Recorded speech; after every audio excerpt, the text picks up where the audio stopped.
Shalom, selamat pagi dan salam sejahtera bagi saudaraku yang dikasihi Tuhan. Apa kabar hari ini? Semoga kita tetap penuh semangat karena kasih Tuhan tidak pernah meninggalkan orang yang berpengharapan kepadanya. Amin. Mari kita siapkan hati untuk menyambut firman Tuhan. Kita bersaat teduh. Kasih karunia dan damai sejahtera dari Allah Bapa Tuhan kita dan dari anaknya Tuhan Yesus Kristus menyertai saudara sekalian. Amin. Saudara-saudara yang dikasihi Tuhan, firman Tuhan untuk kita pada hari ini, Rabu 10 November 2021, tertulis dalam kitab Kisah Para Rasul 20 ayat 24.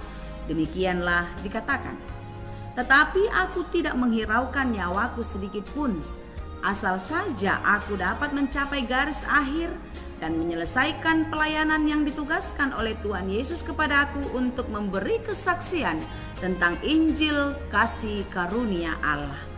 Demikianlah pembacaan firman Tuhan. Saudaraku yang dikasihi Tuhan, menjadi pelayan adalah karunia Tuhan. Melayani Tuhan adalah kesempatan. Tidak semua orang diberikan kesempatan untuk bisa melayani Tuhan. Melayani di dalam pelayanan gerejawi, pelayanan mimbar, tidak semua orang bisa melakukannya.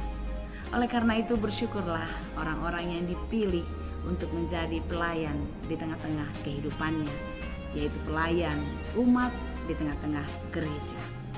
Saudaraku yang dikasihi Tuhan, banyak cara Tuhan memanggil pelayannya. Tidak semua berlatar belakang orang yang baik. Tidak semua berlatar belakang orang yang pintar secara intelektual. Tetapi Tuhan mau memakai siapa saja yang Dia mau.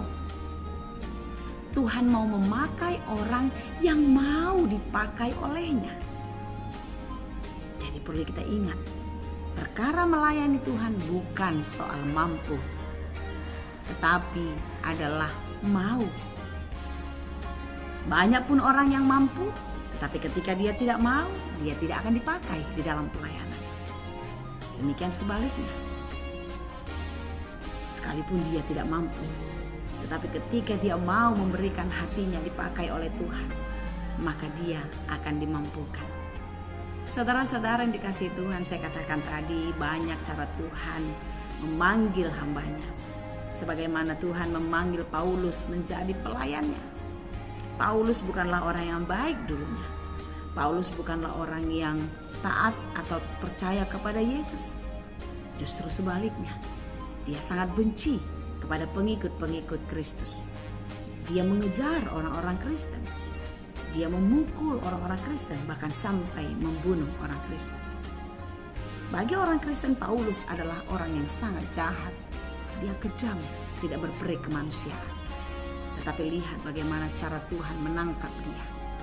Tuhan memakai Paulus luar biasa. Paulus diubah dari Saulus menjadi Paulus. Dari seorang pemburu pengikut Kristus, pembunuh pengikut Kristus, menjadi orang yang taat kepada Kristus. Firman Tuhan pada hari ini mengingatkan kita bagaimana Paulus berjuang, bagaimana Paulus berdoa agar dia boleh melewati berbagai-bagai tantangan, agar Paulus boleh melewati berbagai kesulitan di dalam perjalanan pelayanannya. Setelah Paulus menjadi pengikut Kristus dan menjadi hamba Tuhan yang setia, tentu Paulus pun menghadapi banyak sekali kesulitan.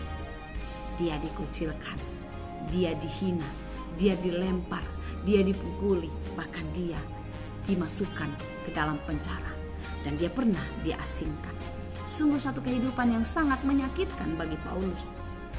Tetapi apa yang terjadi? Bagaimana Paulus sungguh-sungguh diubah oleh Tuhan dengan luar biasa.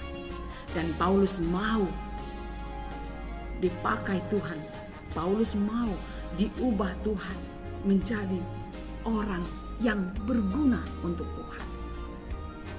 Di dalam kesulitan pelayanannya, dia tidak peduli akan dirinya. Sekalipun dia sedang sakit, sekalipun dia sedang dikurung di dalam penjara, tidak pernah menjadi penghambat bagi dia untuk menyenangkan hati Tuhan. Kita baca tadi di ayat renungan kita ini, bagaimana dikatakan dia tidak menghiraukan nyawanya sedikit pun, asal dia sampai pada garis akhir. Garis akhir perjuangan, perjalanan pelayanannya di dalam hidupnya. Itulah yang dia impikan, itulah yang dia harapkan. Tentu sama seperti kita. Tidak ada seorang pun yang mau gagal dalam hidupnya, bukan? Semua kita ingin berhasil mencapai tujuan dan cita-cita kita. Tentu seperti Paulus, ketika ingin mencapai garis akhir, menyelesaikan pertarungan pelayanan itu dengan baik. Sama seperti kita pun harus melewati banyak kesulitan, banyak tantangan, banyak persoalan. Kita harus melewati itu semua. Tetapi orang yang percaya, dia tidak akan pernah kalah di tengah jalan. Dia tidak akan berhenti. Dia tidak akan menyerah. Tapi orang yang percaya kepada Tuhan, dia terus penuh semangat, penuh pengorbanan untuk berjuang lepas keluar dari berbagai-bagai persoalan. Dan di dalam iman, dia yakin kemenangan ada di dalam genggaman. Saudara-saudara yang dikasihi Tuhan, mari kita berjuang di dalam hidup ini untuk terus setia di dalam firman Tuhan, untuk terus tetap taat sampai garis akhir perjalanan kehidupan kita. Kalau saudara tidak dipanggil menjadi pelayan di tengah-tengah gereja, tapi saudara dipilih Tuhan untuk menjadi pelayan di tengah-tengah keluarga saudara. Sang Bapa, sang Ibu menjadi pelayan satu dengan yang lain. Orang tua menjadi pelayan bagi anak-anaknya. Anak-anak menjadi pelayan bagi orang tua. Semua kita yang memiliki peran di tengah-tengah keluarga masing-masing hidup di dalam penuh kasih dan saling melayani satu dengan yang lain. Banyak persoalan yang kita hadapi di dalam rumah tangga. Tetapi janganlah kiranya persoalan ini menghambat kita untuk menunjukkan cinta kasih kita satu dengan yang lain di tengah-tengah kehidupan kita sehari-hari. Karena kita harus menyelesaikan semuanya. Kita harus sampai ke tujuan hidup kita. Saya, saudara, kita semua merindukan sampai ke garis akhir. Menyelesaikan perjalanan kehidupan dan kita sampai di tujuan yang benar. Tujuan yang sudah disiapkan Tuhan bagi mereka yang percaya kepadanya. Surga, tempat kehidupan yang kekal. Tuhan Yesus memberkati. Amin. Terima kasih Tuhan untuk firman-Mu hari ini. Biarlah kami setiap hari hanya berharap kepada Tuhan. Dan di dalam Tuhan sajalah kami boleh menyelesaikan perjalanan kehidupan kami.